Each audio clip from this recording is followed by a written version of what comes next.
এই পুরো পৃথিবীতে আমাদের মতো মানে বাঙালির মতো হিপোক্রেট জাতি আপনি আর কোথাও খুঁজে পাবেন না।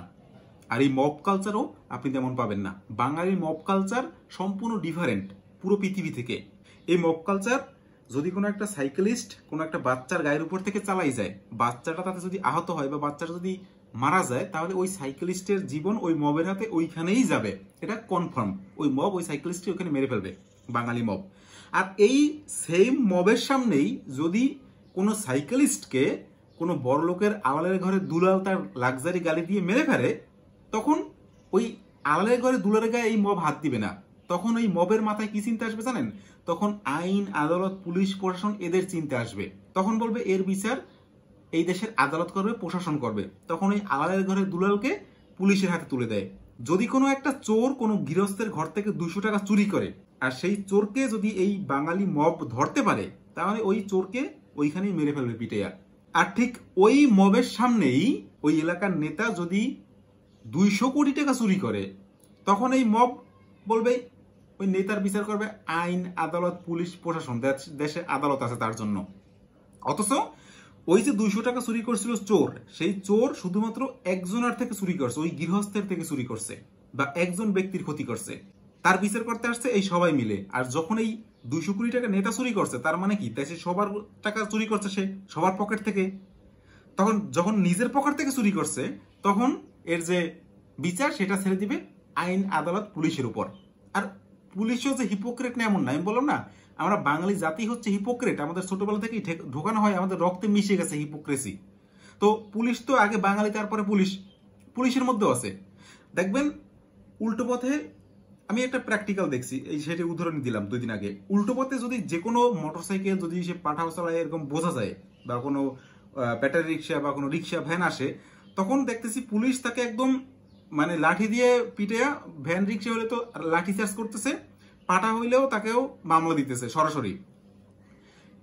সেই একই জায়গায় যখন একজন নেতা আসছে উল্টো পথে ব্যাটারি রিক্সা নিয়ে, তখন সেই নেতার সাথে তার রিক্সা উল্টা ঘুরানো দূরের কথা, সেই নেতা তার সাথে তর্ক জুড়ে দিচ্ছে এবং ওই পুলিশ ওইখানে তর্ক করতে বাধ্য হয়েছে। আলটিমেটলি কি হয়েছে? অবভিয়াসলি নেতাই জিতছে। পুলিশ তো তখনই হেরে গেছে যখন ওই নেতার সাথে তর্ক করতে সে শুরু করছে, কারণ তার কাজ হচ্ছে ওইখানে কেউ উল্টো পথে আসলে, মোটরসাইকেল আসলে তাকে মামলা দেওয়া, রিক্সা আসলে তাকে ফিরাই দেওয়া, ব্যাটারি রিক্সা হলে তাকে বাজেয়াপ্ত করা। সে এই নেতা আসার কারণে এর 3টের কোনো কাজটাই সে করতে পারে না, কোনো একটাও করতে পারে না, উল্টো তাকে তর্ক করতে হয়েছে। তার মানে পুলিশ ওইখানে হেরে গেছে। আর ওই সেম জায়গায় যখন অন্য সাধারণ মানুষ আসছে, তখন সেই একই পুলিশ কর্মী তাদেরকে লাঠি দেখাইয়া উল্টো ফেরত পাঠাচ্ছে।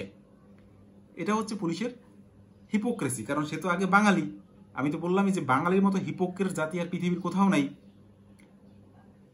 এখন বাঙালি এই সাইকেলিস্ট যদি বাচ্চাকে মেরে ফেলে, তখন সাইকেলিস্টকে মেরে ফেলে, আর সাইকেলিস্টকে যদি আলালের গলে দুলাল মেরে ফেলে, তখন সেই আলালের গলে দুলালকে কিছু করে না। 200 টাকার চোরকে মেরে ফেলে, কিন্তু 200 কোটি টাকার চোরকে আদালতের কাছে পেশ করে। কেন করে জানেন? কারণ এই হিপোক্রেসির পাশাপাশি বাঙালিকে ছোটবেলা থেকেই এই বিনষ্টও করা হয়, এই গোলামিটাও বানানো হয় যে সবসময় বড় লোকের গোলামি করো, তোমার চেয়ে যে বড় তারকে ভয় করো, আর তোমার চেয়ে যে ছোট তাকে পারাও। ওই যে একটা ছবি আছে না, যে বড় লোকের জুতো চাটতেছে আর ছোট লোকের পিঠের উপর উঠে।